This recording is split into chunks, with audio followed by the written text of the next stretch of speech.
Hi hello namaste welcome to Sakshi life. నేను Likhitha. Bone cancer the silent disease that we often ignore అంటూ ఉంటారు. మరి every year జూలైలో bone క్యాన్సర్కి తగ్గట్టు వరల్డ్ సర్కోమా అవేర్నెస్ డేని జరుపుకుంటూ ఉంటారు. మరి ఈ సర్కోమా అనేది ఒక క్యాన్సర్ డెవలప్ అయ్యేది బోన్స్ అండ్ సాఫ్ట్ టిష్యూస్లో. మరి చాలామంది ఒక చిన్న పెయిన్ రాగానే అది నిర్లక్ష్యం చేసేస్తూ ఉంటారు, సరేలే అని పోస్ట్పోన్ చేసేస్తూ ఉంటారు, కానీ అది క్యాన్సర్ కూడా అవ్వచ్చు. మరి ఇంతకీ అసలు ఈ ట్రీట్మెంట్స్ ఎలా ఉంటాయి, బోన్ క్యాన్సర్ వార్నింగ్ సైన్స్ ఏంటి, ఎలా గుర్తించుకోవాలి, ఏ ఏజ్ వాళ్ళకి ఎఫెక్ట్ అవుతూ ఉంటుంది, మరి ఒకసారి ట్రీట్మెంట్ చేసినాక మళ్ళీ వచ్చే అవకాశాలు ఉన్నాయా, వీటన్నిటి గురించి మాట్లాడేందుకు మనతో పాటు అపోలో హాస్పిటల్స్ నుంచి డాక్టర్ ఉన్నారు. ఆయన ఎవరో కాదు, ఆర్థోపెడిక్ ఆంకాలజిస్ట్ ఉన్నారు, డాక్టర్ రాజీవ్ రెడ్డి గారు, బోన్ క్యాన్సర్ స్పెషలిస్ట్ అనమాట. మరి ఆయనతో మాట్లాడి మరిన్ని వివరాలు తెలుసుకుందాం. Hi doctor. Hi. And firstly congratulations. ఇవాళ మేము చూసాము చాలామంది సర్వైవర్స్, బోన్ క్యాన్సర్ సర్వైవర్స్ వచ్చి మాట్లాడారు. They have explain their feelings, how did they survive అని. So what you want to tell about that firstly? First and foremost ఇది July అనేది internationally sarcoma awareness month అని చెప్పేసి మనము సెలబ్రేట్ చేస్తాము. And every year మేము జూలైలో ఇలా సార్కోమా అవేర్నెస్ డే అని Apollo cancer centre Jubilee hills Apollo హాస్పిటల్లో we celebrate, we choose one day, ఒక డే జూలైలో we choose and we celebrate this day. The main purpose మనము సార్కోమా అవేర్నెస్ డే సెలబ్రేట్ చేసేందుకు the main purpose is that మనము ఎంత తొందరగా ఈ bone క్యాన్సర్స్ని, muscle క్యాన్సర్స్ని, మనం ఈ సార్కోమాస్ని గుర్తుపడితే మనకి అంత ఎక్కువ క్యూర్ రేట్ ఉంటుంది. సో చాలా మంది పేషెంట్స్ మన దగ్గరికి వచ్చాక ఇప్పుడు కూడా బోన్లో కూడా క్యాన్సర్ వస్తుందా, మనకి మసిల్స్లో కూడా క్యాన్సర్ వస్తుందా అని చెప్పేసి ఆ డౌట్లో ఉంటారు. The first step to any treatment is prevention. మనకి ఈ సార్కోమాస్, బోన్ క్యాన్సర్స్ ఎలా ప్రివెంట్ చేయాలనో మనకి పూర్తిగా ఇన్ఫర్మేషన్ లేదు కాబట్టి మన రెండో ఆప్షన్ ఏంటంటే మనం తొందరగా గుర్తుపట్టి ట్రీట్మెంట్ తీసుకుంటే that will give us the best results. For that purpose ఈ సార్కోమా అవేర్నెస్ డే అని చెప్పి every year we conducted so that maximum number of general పబ్లిక్కి, మనకి బోన్లో కూడా క్యాన్సర్ రావచ్చు, మసిల్లో కూడా క్యాన్సర్ రావచ్చు, వాటిని సార్కోమాస్ అని అంటారు. ఎస్పెషలీ ఇది పిల్లలలో, యంగ్ ఏజ్ గ్రూప్లో ఎక్కువ కామన్ కాబట్టి మనం తొందరగా గుర్తుపట్టాలి అని చెప్పేసి ఆ అవేర్నెస్ రేస్ చేయడానికి we conduct this event. So doctor, bone cancer, what is bone cancer అంటే ఏం చెప్తారు? అంటే బోన్స్లో వచ్చే క్యాన్సర్కి, బోన్స్లో డెవలప్ అయ్యే క్యాన్సర్కి ఏంటి తేడా? Is there any difference? Yes, మనకి బోన్లో వచ్చే cancer is different from bone మ్యారోలో, అంటే బ్లడ్ క్యాన్సరు, లుకీమియా, మైలోమా అలాంటి క్యాన్సర్స్కి కొద్దిగా డిఫరెన్స్ ఉంటుంది. బోన్లో వచ్చే క్యాన్సర్ అంటే మనకి ఆస్టియోసార్కోమా కానీ, యువిక్ సార్కోమా కానీ, ఇవి మనకి చిన్న పిల్లలలో ఎక్కువ కామన్. అండ్ ఇవి బోన్ నుంచి మనకి రక్తం ద్వారా లంగ్స్లో కూడా స్ప్రెడ్ కావచ్చు. అండ్ సార్కోమాస్ అంటే ఒక బ్రాడ్ టర్మ్. మనకి బోన్ క్యాన్సర్స్, మసిల్ క్యాన్సర్స్, కొన్నిసార్లు నర్వ్ క్యాన్సర్స్, బ్లడ్ వెజల్స్లో, రక్త నరాల్లో వచ్చే క్యాన్సర్స్ని కూడా మేము సార్కోమాస్ అంటాము. కానీ మెయిన్లీ బోన్ అండ్ మసిల్స్లో వచ్చే క్యాన్సర్స్ని we call them as sarcomas. So అయితే doctor, is there any difference between bone cancer and sarcoma? Are there interchangeable or interconnected? Yes, mainly ఈ రెండు టర్మ్స్ మనకి సేమ్ మీనింగ్ ఇస్తాయి, బోన్ క్యాన్సర్స్ అండ్ సార్కోమాస్. కానీ సార్కోమాస్లో muscle cancers, కొన్నిసార్లు nerve cancers, రక్త నరాల cancers, these are the major type of bone cancers. Okay, these are the main types of sarcoma. Sarcomas లో మనకి ఒక బ్రాడ్ టర్మ్, అందులో bone cancers, muscle cancers, nerve cancers, కొన్ని బ్లడ్ వెజల్ క్యాన్సర్స్ అంటే రక్త నరాల క్యాన్సర్స్, అవన్నీ కూడా సార్కోమాస్ కింద వస్తాయి. సార్, అయితే ఇండియాలో how common is bone cancer ఇప్పుడు? ఓవరాల్ మనకి ఇండియాలోనే కాదు, వరల్డ్ వైడ్ బోన్ క్యాన్సర్స్ కానీ సార్కోమాస్ కానీ దే ఆర్ నాట్ చాలా కామన్ కాదు. They are about 1% of all the cancers. కానీ మనకి ఇండియాలో బెనైన్ ట్యూమర్స్ అంటే మనకి బోన్లో నాన్ క్యాన్సరస్ ట్యూమర్స్ కూడా చాలా ఉంటాయి. ఎస్పెషలీ మన ఇండియాలో జాయింట్ సెల్ ట్యూమర్, జీసీటీ అనే ట్యూమర్. సో మనకి బెనైన్ ట్యూమర్స్ అంటే ఇలాంటి ట్యూమర్స్ మనకి బోన్లో వస్తాయి కానీ వేరే దగ్గరికి స్ప్రెడ్ అవ్వవు. వాటిని బెనైన్ ట్యూమర్స్ అంటాము. ఆ benign tumours are common. Also ఒక థర్డ్ కేటగిరీ ఆఫ్ ట్యూమర్స్ అంటే మెటాస్టేసిస్. మనకి లంగ్లో క్యాన్సర్ వచ్చినప్పుడు, థైరాయిడ్లో కానీ, ప్రాస్టేట్లో కానీ, బ్రెస్ట్లో క్యాన్సర్ వచ్చినప్పుడు బ్లడ్లో ఈ సెల్స్ వెళ్ళి మనకి బోన్ స్ప్రెడ్ అవుతాయి బోన్స్కి. బికాజ్ మనకి బాడీలో 206 బోన్స్ ఉంటాయి. సో ఈ బోన్స్ ఎఫెక్ట్ కావచ్చు. అలాంటి థర్డ్ టైప్ ఆఫ్ క్యాన్సర్ని we call metastatic cancer. So overall sarcomas మనకి 1% ఆఫ్ బోన్ క్యాన్సర్స్ అయినా కానీ మనకి బెనైన్ బోన్ ట్యూమర్స్ మెటాస్టేసిస్ అంటే స్ప్రెడ్ అయిన ట్యూమర్స్ కూడా చాలా పేషెంట్స్లో కనపడతాయి and they also are treated by and orthopaedic oncologist. Right. And what age group does they affect doctor? ఇప్పుడు ఈ మధ్యకాలంలో ఎవరిని ఎక్కువగా చూస్తున్నాం? ఈ బోన్ క్యాన్సర్ ఎక్కువ ఎవరిని ఎఫెక్ట్ చేస్తూ ఉంటుంది? బోన్ క్యాన్సర్ యూజువలీ మనకి చిన్న పిల్లలలో ఏజ్ గ్రూప్లో అంటే what is the age group doctor? Usually between 2 years కూడా కావచ్చు టిల్ అబౌట్ 18-20 years టీనేజ్ వరకు మనకి సార్కోమాస్ చాలా common. Between 20 to 40 years benign bone tumours అంటే మనకి స్ప్రెడ్ కాకుండా ఓన్లీ బోన్లో ఉండే tumours benign bone tumours common between 20 to 40. మళ్ళీ 40 తర్వాత మనకి ఈ థర్డ్ టైప్ ఆఫ్ క్యాన్సర్ అంటే మెటాస్టేసిస్ వేరే క్యాన్సర్స్ నుంచి బోన్లో స్ప్రెడ్ అయ్యే బోన్కి వచ్చి స్ప్రెడ్ అయ్యే క్యాన్సర్స్ ఆ క్యాన్సర్స్ 40 years తర్వాత ఎక్కువ కామన్. ఓకే.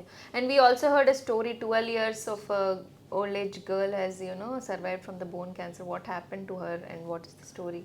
మెయిన్లీ మన దగ్గర ఎస్పెషలీ ఇండియాలో మన ప్రాబ్లం ఏంటంటే మనకి పెయిన్ వెదర్ అంటే మనకి whether it is educated patients అయినా మనకి అన్ఎడ్యుకేటెడ్ పేషెంట్స్ అయినా కానీ మనం నార్మల్లీ పెయిన్ని ఇగ్నోర్ చేస్తాము. Definitely, yeah. మనము కొన్ని రోజులు పెయిన్ కిల్లర్స్ తీసుకుంటాము తర్వాత మనము we try to use some sprays కానీ ఆయింట్మెంట్స్ కానీ యూజ్ చేసి ఆ పెయిన్ తగ్గించడానికి ట్రై చేస్తాం. Definitely, yeah. సో బోన్ క్యాన్సర్లో 2 main symptoms మనం గుర్తుపెట్టుకోవాలి. ఒకటి ఏంటంటే మనకి పెయిన్ 2 weeks 3 weeks తర్వాత కూడా పెయిన్ తగ్గట్లేదు. Any part of the body you mean? Yes, హ్యాండ్స్లో కానీ లెగ్స్లో కానీ బ్యాక్లో కానీ ఒకవేళ పెయిన్ తగ్గట్లేదు ఆ పెయిన్ మనకి సొంతంగా స్పాంటేనియస్లీ స్టార్ట్ అయిపోయింది కానీ పెయిన్ కిల్లర్స్తో ఆ పెయిన్ తగ్గట్లేదు అంటే then it is time to visit a doctor. ఆ డాక్టర్ ఎగ్జామిన్ చేసి చూసి ఎక్స్రే ఎంఆర్ఐ కానీ ఇన్వెస్టిగేషన్ చేశాక if necessary we will refer to an orthopaedic oncologist కానీ లేకపోతే ఆన్కాలజిస్ట్కి రెఫర్ చేసి బయాప్సీ అండ్ ఫర్దర్ టెస్ట్ అవుతాయి. సో ఈ సిమ్టమ్ మనకి పెయిన్ తగ్గట్లేదు పెయిన్ కిల్లర్స్ తీసుకున్నాక పెయిన్ తగ్గట్లేదు అంటే మనం డాక్టర్ దగ్గరికి వెళ్ళాలి. చాలాసార్లు ఇది బోన్ క్యాన్సర్ కాకపోవచ్చు కానీ it is better to be alert. And రెండో సిమ్టమ్ ఏంటంటే మనకి కాల్లో కానీ చేతిలో కానీ స్వెల్లింగ్స్ అంటే స్మాల్ సైజ్ నిమ్మకాయ లాంటి ఆ సైజ్ స్వెల్లింగ్స్ వచ్చి మెల్లగా పెరుగుతున్నాయి అంటే that is a dangerous sign.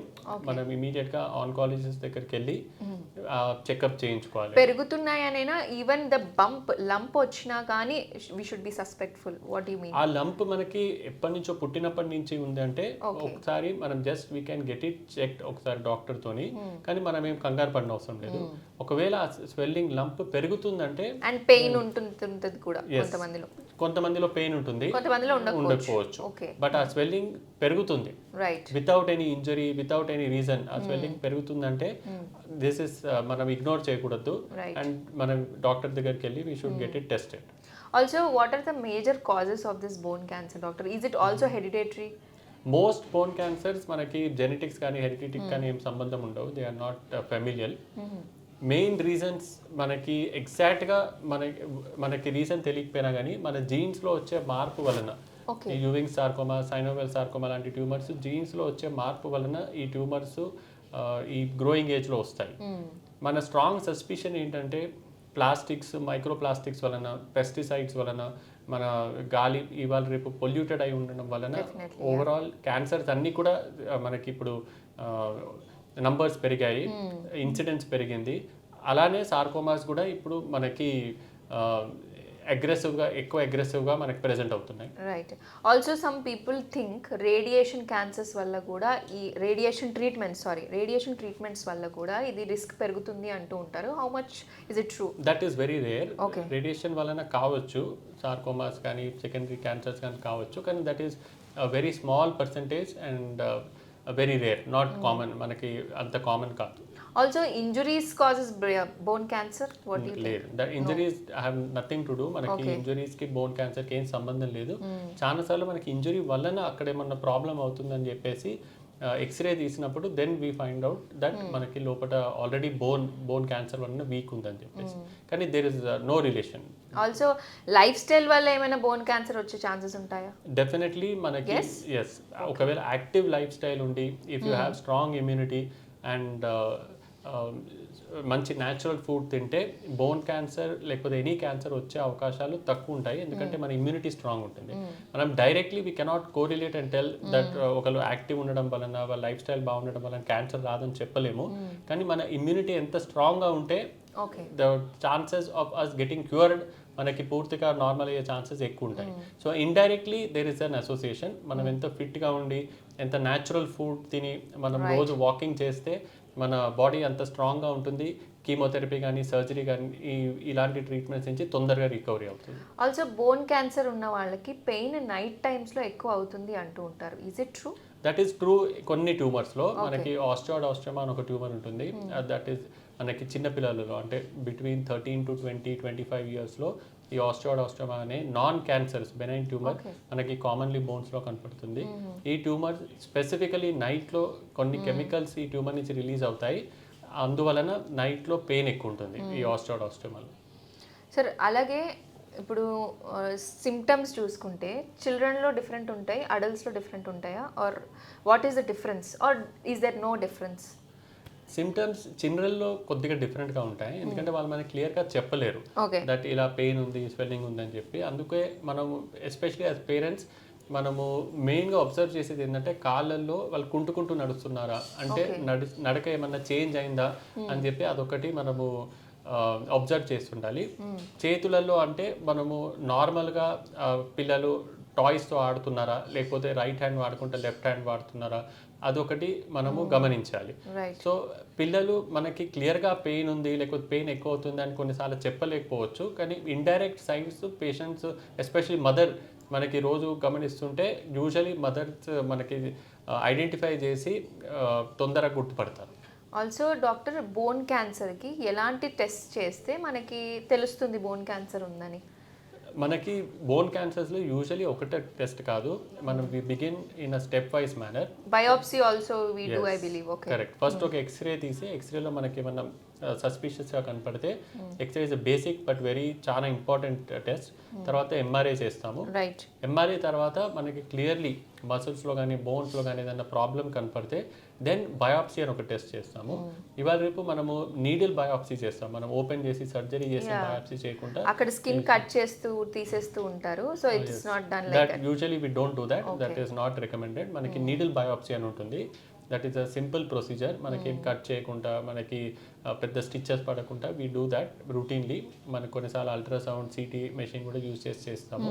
And మంచి పెథాలజిస్ట్ ఉంటే, మంచి రేడియాలజిస్ట్ ఉంటే మనకి diagnosis is definitely very quick and accurate. But again మనకి radiology, pathology, medical oncologist, radiation oncologist వీళ్ళందరితో ఒక మల్టీ డిసిప్లినరీ టీమ్ ఉంటే అప్పుడు మనం ఇలాంటి రేర్ క్యాన్సర్స్ని కరెక్ట్గా డయాగ్నోస్ చేయొచ్చు అండ్ ట్రీట్మెంట్ తొందరగా స్టార్ట్ చేయొచ్చు. ఆర్థోపెడిక్ ఆన్కాలజిస్ట్ అనే ఈ specialist doctor will take charge of the patient and he will be the leader of the team. Especially ఎందుకంటే ఈ సార్కోమాస్ క్యాన్సర్స్ రేర్ ట్యూమర్స్ కాబట్టి, కానీ హీ నీడ్స్ సిగ్నిఫికెంట్ అంటే హెల్ప్ ఫ్రమ్ మన పెథాలజిస్ట్ కానీ, రేడియేషన్ ఆన్కాలజిస్ట్ కానీ, కీమోథెరపీ ఇవ్వడానికి medical oncologist, radiation ఇవ్వడానికి రేడియేషన్ ఆన్కాలజిస్ట్, వాళ్ళు చాలా important. And orthopaedic oncologist surgery చేసి కాలు కానీ చేతు కానీ కాపాడి మంచి ఫంక్షన్ వచ్చేలాగా చేస్తారు అలాంగ్ విత్ ప్లాస్టిక్ సర్జన్. కానీ మనకి మొత్తం క్యూర్ అవ్వడానికి ఒక మల్టీ డిసిప్లినరీ స్పెషలిస్ట్ టీమ్ అవసరం. ఆల్సో మీరు చెప్తున్నట్టు అందరు ఒకే చోట ఉన్నప్పుడు అలాంటి వాటికే వెళ్ళడం బెటరా? అంటే క్యాన్సర్ స్పెషాలిటీ హాస్పిటల్స్కి చూస్ చేసుకోవడమే బెటరా as patients, or can they opt for different doctors? What will be helpful for them? World wide మనకి రికమెండేషన్ ఏంటంటే ఈ సార్కోమాస్ కొన్ని హాస్పిటల్స్లోనే మల్టీ డిసిప్లినరీ టీమ్ లాగా రెగ్యులర్గా ఎక్కువ పేషెంట్స్ని ట్రీట్మెంట్ చేస్తారు, సార్కోమా సెంటర్స్ అని. సో అలాంటి సెంటర్స్కి వెళ్తే మనకి తొందరగా ఐడెంటిఫై అయ్యే క్యూర్ అయ్యే ఛాన్సెస్ ఎక్కువ ఉంటాయి. సో మనకి సార్కోమా అనే ఈ డిసీజ్ని హ్యాండిల్ చేసేటందుకు కొద్దిగా ఎక్స్పీరియన్స్ అవసరం ఉంటుంది ఆర్థోపెడిక్ ఆన్కాలజిస్ట్కి, మెడికల్ ఆన్కాలజిస్ట్కి, పెథాలజిస్ట్కి కూడా. సో అందుకే అలాంటి సెంటర్స్కి వెళ్తే మనకి సక్సెస్ అయ్యే ఛాన్సెస్ ఎక్కువ ఉంటాయి. అలా అని చెప్పేసి మనము ఓన్లీ పెద్ద మేజర్ సెంటర్కి వెళ్ళాలని చెప్పి టైం వేస్ట్ చేయకూడదు. మన దగ్గర ఉన్న మన ప్లేస్లో ఉన్న క్యాన్సర్ సెంటర్ దగ్గరికి వెళ్తే కూడా అక్కడ ఉన్న సర్జికల్ ఆన్కాలజిస్ట్ కానీ, మన పెథాలజిస్ట్ కానీ, మెడికల్ ఆన్కాలజిస్ట్ కానీ డయాగ్నోస్ చేసి తొందరగా ట్రీట్మెంట్ స్టార్ట్ చేస్తారు. సో ఈవెన్ దో మనకి టర్షరీ రెఫరల్ సెంటర్, ఇప్పుడు అపోలో క్యాన్సర్ సెంటర్, జూబ్లీ హిల్స్ లాగా ఇలాంటి సెంటర్స్కి సార్కోమాస్లో ఎక్కువ ఎక్స్పీరియన్స్ ఉంటుంది and they see many patients సార్కోమాస్లో. కానీ మనకి దగ్గర ఉన్న క్యాన్సర్ హాస్పిటల్ దగ్గరికి వెళ్ళి మనం డయాగ్నోసిస్ ట్రీట్మెంట్ తొందరగా స్టార్ట్ చేయడం అది ఎక్కువ ఇంపార్టెంట్, అది strongly recommended. Also doctor, every bone క్యాన్సర్కి సర్జరీ ఖచ్చితంగా అవసరమా? ట్రీట్మెంట్ ద్వారానే లైక్ మెడిసిన్స్ ఇచ్చో లేదా కంటిన్యూస్ డయాగ్నోస్ చేసి ఒక పర్టికులర్ మెడిసిన్ ఇచ్చి ఇంజెక్షన్ ఇచ్చి దాన్ని క్యూర్ చేయొచ్చా? అంటే చాలామంది అనుకుంటారు ఇంకా క్యాన్సర్ అనగానే ఖచ్చితంగా సర్జరీకి వెళ్ళాలి అని భయపడుతూ కూడా ఉంటారు. What do you want to say about it? Yes, మనకి ఆల్ ట్యూమర్స్ అంటే ట్యూమర్స్ అంటే చాలా broad term, cancers non cancers అన్నిటికీ మనకి సర్జరీ అవసరం ఉండదు. ఓకే. మెనీ టైమ్స్ మన దగ్గర పేషెంట్ ట్యూమర్ కానీ క్యాన్సర్ కానీ అని అనుకొని మన దగ్గరకు వస్తారు, కానీ మనం బయాప్సీ చేసినాక ఇన్ఫెక్షన్ కూడా కావచ్చు. మన కంట్రీలో tuberculosis is very common, so tuberculosis కూడా కావచ్చు. అలాంటి సిచ్యువేషన్స్లో మనకి సర్జరీ అవసరం ఉండదు, ఇట్స్ ఓన్లీ మెడిసిన్స్. ఈవెన్ ఒకవేళ మనకి క్యాన్సర్ కానీ ట్యూమర్ కానీ డయాగ్నోస్ అయినా కానీ కొన్ని ట్యూమర్స్ మనకి ఆస్టోమా లాంటి ట్యూమర్ని మనము సర్జరీ కాకుండా ఫస్ట్ మనము రేడియో ఫ్రీక్వెన్సీ అబ్లేషన్ అని చెప్పి ఒక ప్రొసీజర్తోనే ట్రీట్మెంట్ చేస్తాం. సిమిలర్లీ అన్యూరిస్మల్ బోన్ సిస్ట్ అని పిల్లలలో చాలా కామన్, ఇది ఒక నాన్ క్యాన్సరస్ ట్యూమర్. ఈ అన్యూరిస్మల్ బోన్ సిస్ట్ని మనం సర్జరీ కాకుండా ఒక ఇంజెక్షన్, బోన్లో స్లీరోసెంట్ ఇంజెక్షన్ అని ఇచ్చి మనం క్యూర్ చేయడానికి ట్రై చేస్తాం. సో లార్జ్లీ మనకి క్యాన్సర్స్కి కీమోథెరపీ చాలా ఇంపార్టెంట్. కీమోథెరపీ మందులు ఇచ్చాకనే అప్పుడే మనము సర్జరీ చేయడానికి మనం ప్లాన్ చేస్తాం. సో దట్ ఈస్ వై మనకి సర్జరీ ఒక్కటే కాదు, క్యాన్సర్స్లో chemotherapy is very important. Also doctor, over the years if you see from decade if we can say treatments పరంగా ఎలా మారింది? కొత్త ఏఐ వస్తుంది, రోబోటిక్ సర్జరీస్ వస్తున్నాయి. Are you seeing any changes over the years treatment పరంగా? Yes, definitely. మనకి complicated bone cancer surgeries, పెద్ద tumours, pelvis అనే మనము కూర్చునే బోన్, పెల్విస్ బోన్లో వచ్చే ట్యూమర్స్, ఇవన్నీ చాలా ఇలాంటి ట్యూమర్స్ మనం ఆపరేట్ చేయాలంటే మనకు చాలా ప్లానింగ్ అవసరం ఉంటుంది. So artificial intelligence, 3D printing, 3D printed models, implants, navigation technology, computer navigation technology ఇవన్నీ వచ్చేసరికి మనకి ఇలాంటి సర్జరీస్ సక్సెస్ఫుల్గా అయ్యే అవకాశాలు చాలా పెరిగాయి. They really help us with మన సర్జికల్ టైం తగ్గించడానికి, ప్లస్ సక్సెస్ఫుల్ సర్జరీ మనకి ట్యూమర్ పూర్తిగా తీసేసి మనకి నార్మల్ మసిల్స్, నార్మల్ బోన్ని కాపాడేందుకు ప్లాన్ చేయడానికి ఈ latest technology is helping us. And మనకి ఎంతవరకు వీలైతే మనకి అవైలబుల్ ఉంటే వీ షుడ్ డెఫినెట్లీ మనం ఈ టెక్నాలజీని యూజ్ చేయాలి. ఆల్సో డాక్టర్, బోన్ క్యాన్సర్ అనేది is there a complete cure ఉందా లేదా అంటే ఏం చెప్తారు? ఎనీ క్యాన్సర్, మనకి బోన్ క్యాన్సరే కాదు, entirely depends on 1 or 2 things. ఒకటి ఏంటంటే ద స్టేజ్ ఆఫ్ ప్రెజెంటేషన్. అంటే పేషెంట్ మన దగ్గరకు వచ్చి బయాప్సీకి అయిపోయాక మనం పెట్ సిటీ స్కాన్ అని ఒక స్కాన్ చేస్తాము. అందులో మనకు ఓన్లీ ఒకటే పార్ట్లో క్యాన్సర్ ఉందనుకోండి, ఇన్ ద బిగినింగ్ స్టేజ్, అంటే ఒకటే కాల్లో, చేతిలో, లంగ్స్లో స్ప్రెడ్ కాకుండా ఉంటే ద ఛాన్సెస్ ఆఫ్ క్యూర్ చాలా ఎక్కువ ఉంటాయి. అండ్ సెకండ్, ఒకవేళ క్యాన్సర్ అయితే మనకి ఎప్పుడైనా కీమోథెరపీ రెస్పాన్స్ చాలా ముఖ్యం. కీమోథెరపీతో ట్యూమర్ ష్రింక్ అయింది, లేకపోతే మనకి బ్లడ్లో క్యాన్సర్ సెల్స్ మనకి మాయమైపోయాయంటే the chances of cure are very very good. Normally benign tumours అంటే నాన్ క్యాన్సరస్ ట్యూమర్స్లో the results are very good. మనకి జాయింట్ సెల్ ట్యూమర్ లాంటి బెనైన్ ట్యూమర్స్ మళ్ళీ వచ్చినా కానీ ఇవాళ రేపు మనకి కొత్త మెడిసిన్స్, డెనిజుమాబ్ అలాంటి మెడిసిన్స్, కొత్త సర్జికల్ టెక్నిక్స్తో we're getting very good results in non cancerous tumours. Cancerous ట్యూమర్స్లో మనకి స్ప్రెడ్ కాకుండా తొందరగా వచ్చారనుకోండి పేషెంట్, కీమోథెరపీ రెస్పాన్స్ బాగా ఉందంటే definitely they have a very very good future. Early diagnosis is very important, right? Also doctor, కొన్ని కేసెస్లో లింబ్ స్పేరింగ్ అంటూ ఉంటారు. సో దానికి is it possible than amputating, మొత్తం కట్ చేయడం ఇలాంటివి జరుగుతూ ఉంటాయి కదా, కానీ is it possible limb sparing మాత్రమే చేసి వదిలేయడానికి? అసలు లింబ్ స్పేరింగ్ అంటే ఏంటి? Limb sparing or limb salvage surgery అంటే మనకు ట్యూమర్ తీసేసి కాలు కానీ చేతు కానీ కాపాడి మంచి ఫంక్షన్ వచ్చేలాగా చేసే సర్జరీని లింబ్ సేవింగ్ సర్జరీ అంటాం. అంటే ఒక 30-40 ఇయర్స్ ముందు, అరౌండ్ 40 ఇయర్స్ ముందు మనకి సార్కోమాస్, బోన్ క్యాన్సర్స్ అంటే దెర్ వాజ్ ఓన్లీ 1 సర్జరీ. మనం ఒకటే సర్జరీ, అంటే ఆ కాలు తీసేసే సర్జరీ కానీ చేతి తీసేసే సర్జరీ కానీ చేసేవాళ్ళం. ఆ సర్జరీ యాంప్యుటేషన్ అని అనేవాళ్ళం. కానీ మనకి లాస్ట్ 25 ఇయర్స్లో మన surgical techniques, ICU care, anaesthesia care ఇవన్నీ మనకి అడ్వాన్స్ అయిపోయాయి. ఈవెన్ మనకి ఇప్పుడు ఇండియాలో హైదరాబాద్లో కూడా అపోలోలో we routinely do 10 hours 12 hours surgeries. So ఇలాంటి సర్జరీస్లో మనము ఓన్లీ ఆ ట్యూమర్ ఎఫెక్ట్ అయిన బోన్నే తీసేస్తాము. మనము మిగతా నార్మల్ మసిల్స్, నార్మల్ బోన్ అంతా కాపాడుతాము. అండ్ అక్కడ వచ్చిన గ్యాప్ని మనము మెటల్ ఇంప్లాంట్ కానీ లేకపోతే బోన్ గ్రాఫ్ట్ అంటే ఆర్టిఫిషియల్ మన బోన్ బ్యాంక్ నుంచి కానీ లేకపోతే పేషెంట్ ఓన్ బోన్ కొన్నిసార్లు మేము రేడియేట్ చేసి పెడతాము. సో ఇలాంటి టెక్నిక్స్ చూస్ చేసి మనం కాలు కానీ చేతి కానీ కాపాడే సర్జరీ చేస్తాం. So this is called limb saving or limb salvage surgery.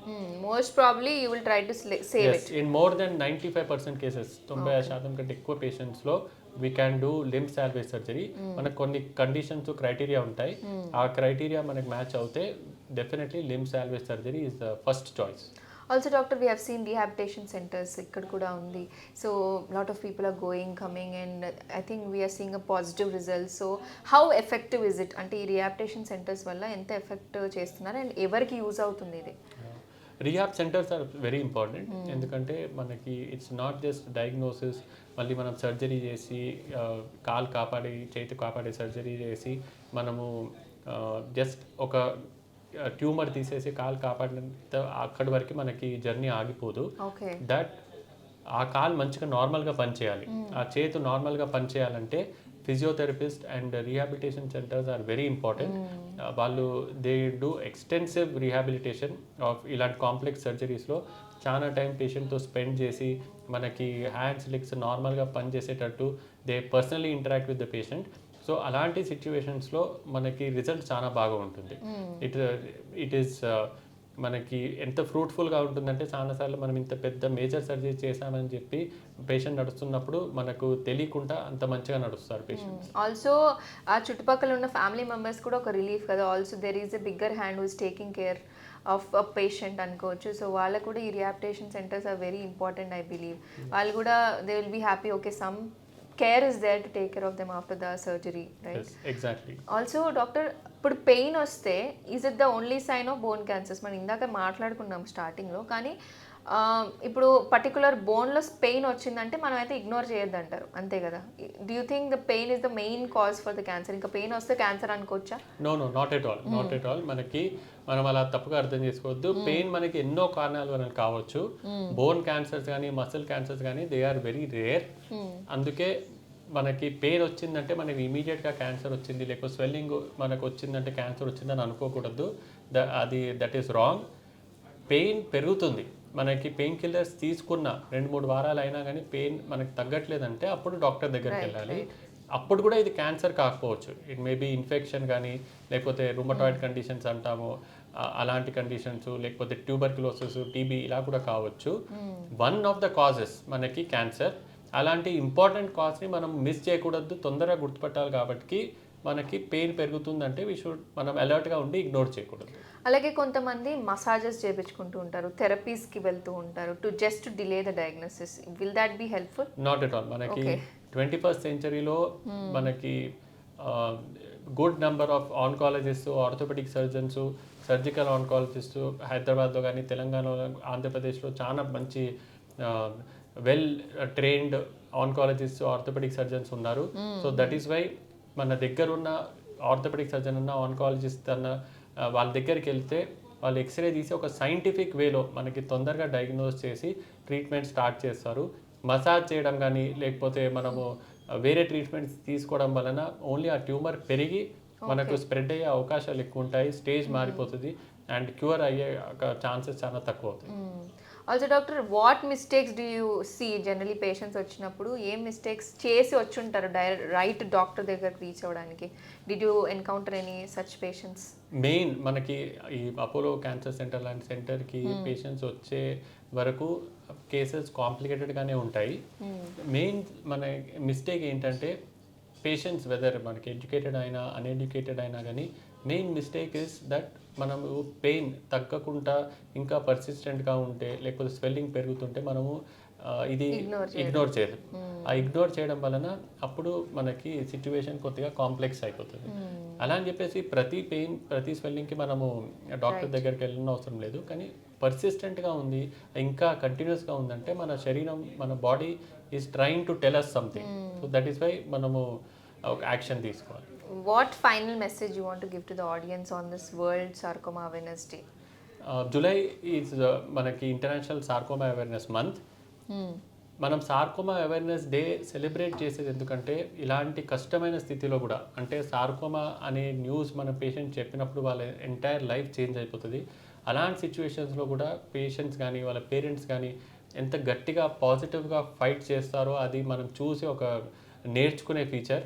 And patients especially young patients మనకి కీమోథెరపీ అప్పుడు సర్జరీ అప్పుడు మన కాంప్లికేషన్స్ అయినా కానీ మనకి నెవర్ గివ్ అప్ అనే యాటిట్యూడ్తో సర్జరీ కీమోథెరపీ అంతా ఫేస్ చేసి మళ్ళీ they get back to normal life. చాలామంది మా పేషెంట్స్ వాళ్ళే సొంతంగా ఇప్పుడు ఎంబీబీఎస్ పర్సూ చేశారు, డాక్టర్స్ అవుతున్నారు. సో ఇలాంటి ఈ ఫైటింగ్ స్పిరిట్ని మనం గుర్తుపెట్టుకొని ఈ సార్కోమా అవేర్నెస్ డేలో ఈ పేషెంట్స్ని సన్మానించి we want to spread the word. అంటే చాలామందికి బోన్లో కూడా క్యాన్సర్ కావచ్చు, మసిల్స్లో క్యాన్సర్ కావచ్చు, మనము పెయిన్ కంటిన్యూస్గా ఉందంటే, స్వెల్లింగ్ పెరుగుతుందంటే కాళ్ళల్లో చేతులలో మనం ఇగ్నోర్ చేయకుండా మన దగ్గర ఉన్న డాక్టర్కి వెళ్ళి తొందరగా చెకప్ చేయించుకోవాలి. ఆర్థోపెడిక్ ఆన్కాలజిస్ట్ అనే స్పెషలిస్ట్ డాక్టర్స్ ఇప్పుడు ఇండియాలో ఉన్నారు. అండ్ ఈ ఆర్థోపెడిక్ ఆన్కాలజిస్ట్ బోన్ క్యాన్సర్స్ సార్కోమాస్ని ట్రీట్ చేసే స్పెషలిస్ట్ ట్రైనింగ్ తీసుకున్నారు. అందుకే మనం కాలు చేతులు లిమ్ సాల్వేజ్ సర్జరీ చేసి కాపాడగలుగుతాం. Also doctor, rapid fire, please answer in 1 sentence. Is bone cancer contagious? మన వ్యాప్తి చెందుతుందా మళ్ళీ? No. Okay. Is bone cancer always fatal? కాదు. So can you tell it in abbreviation కొంచెం? మనకి ఒకవేళ బిగినింగ్ స్టేజ్లో పేషెంట్ మన దగ్గరికి వచ్చారనుకోండి, ట్యూమర్ పెద్దగా లేకపోతే then definitely bone cancer fatal కాదు. Also can children survive after bone cancer? Absolutely. చిల్డ్రన్కి ఇంకా చాలా ఎక్కువ స్ట్రెంత్ ఉంటుంది కీమోథెరపీ టాలరేట్ చేయడానికి, ప్లస్ మన బోన్లో కూడా హీలింగ్ శక్తి ఎక్కువ ఉంటుంది. అందుకే children can absolutely tolerate sarcoma treatment. Okay. స్పోర్ట్స్లో ఉన్న వాళ్ళు చాలామంది ఉంటూ ఉంటారు. Once they are affected with the cancer, can they go back again and play the sports, join the sports? Yes, చాలా మంది పేషెంట్స్ మనకి సర్జరీ తర్వాత they go back to sports. వాళ్ళు ప్రొఫెషనల్ లెవెల్లో ఆ లెవెల్లో స్పోర్ట్స్ ఆడడము మేము రికమెండ్ చేయము. కానీ మన లెజర్లీ స్పోర్ట్స్ రిక్రియేషన్ కోసము డెఫినెట్లీ స్పోర్ట్స్ కంటిన్యూ చేయొచ్చు. Also, I believe early diagnosis is the most bigger savior అని చెప్పొచ్చు, right?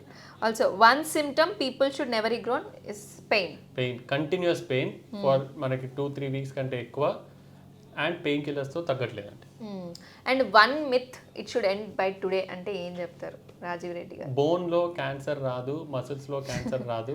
మనకి ఫ్యామిలీలో ఎవరికి క్యాన్సర్ లేకపోతే మనకి క్యాన్సర్ వచ్చే అవకాశాలు ఉండవు. ఓకే. ఒక్క అడ్వైస్ పేరెంట్స్కి ఇవ్వాలి అనుకుంటే ఏమి ఇస్తారు? పేరెంట్స్కి ఓన్లీ వన్ అడ్వైస్, దట్ మనము ఎప్పుడైనా కానీ ఇలాంటి బ్యాడ్ సిచ్యువేషన్స్లో ఏ పేరెంట్ కూడా as a doctor, as an orthopaedic oncologist, మేము కూడా we don't want to give the news that అంత యంగ్ చైల్డ్కి సార్కోమా ఉందని చెప్పేసి మనము we don't want to give that bad news. కానీ పేరెంట్స్కి నేను చెప్పేది ఒకటి ఏంటంటే, పిల్లలు they are much more stronger మనకంటే, గ్రోనప్స్ కంటే వాళ్ళు చాలా స్ట్రాంగ్గా ఉంటారు. రెండోటి ఏంటంటే దట్ ఇన్ దీస్ డిఫికల్ట్ సిచ్యువేషన్స్లో మనకి it is not just treatment, మీ orthopaedic oncologist will have to give personal care and మీ చేతు హోల్డ్ చేసి he has to take you through chemotherapy surgery కానీ ఇవన్నీ చేయించుకున్నప్పుడు ఎప్పుడు అవైలబుల్ ఉండి మీతో పర్సనల్ రిలేషన్షిప్ బిల్డ్ చేసుకోవాలి. At the end of the day మనకి సార్కోమాస్ రేర్ క్యాన్సర్స్ అయినా కానీ మనకి every life is important. And ఒక పేరెంట్కి మనము సపోర్ట్ ఇస్తే they will be able to manage this difficult situation. Also one advice to young adults, వాళ్ళకి ఏం చెప్తారు? యంగ్ అడల్ట్స్కి there is one advice that I strongly want to give. మనకు active lifestyle ఉంటే మంచిది. ఏదన్నా స్పోర్ట్స్ కానీ గేమ్స్ కానీ మనం ఆడితే అంటే ఏది వేరే ఏం చేయకపోయినా కానీ జస్ట్ వాకింగ్ చేసి మనం కొద్దిగా యాక్టివ్గా ఉంటే దట్ ఈస్ వెరీ హెల్ప్ఫుల్. రెండోటి మనకి ఎంత న్యాచురల్ ఫుడ్ తింటే అంత మంచిది.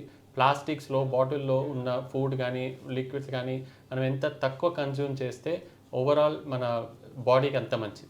Right. Thank you so much doctor on this world sarcoma awareness day రోజు మీరు మాకు టైం ఇచ్చి ఇంత వాల్యుబుల్ ఇన్ఫర్మేషన్ మాకు ఇచ్చినందుకు thank you so much. Right, చూసారుగా డాక్టర్ చెప్పేది. సో చిన్న పెయిన్ అయినా ఇగ్నోర్ చేయకుండా వెంటనే డాక్టర్ని సంప్రదించండి. ఆల్సో బీ ఫిట్ అండ్ మీ లైఫ్ స్టైల్ కూడా ఇంపార్టెంట్ రోల్ ప్లే చేస్తూ ఉంటుంది. మరి that's it for today. Stay tuned to Sakshi life. నేను లిఖిత, సైనింగ్ ఆఫ్.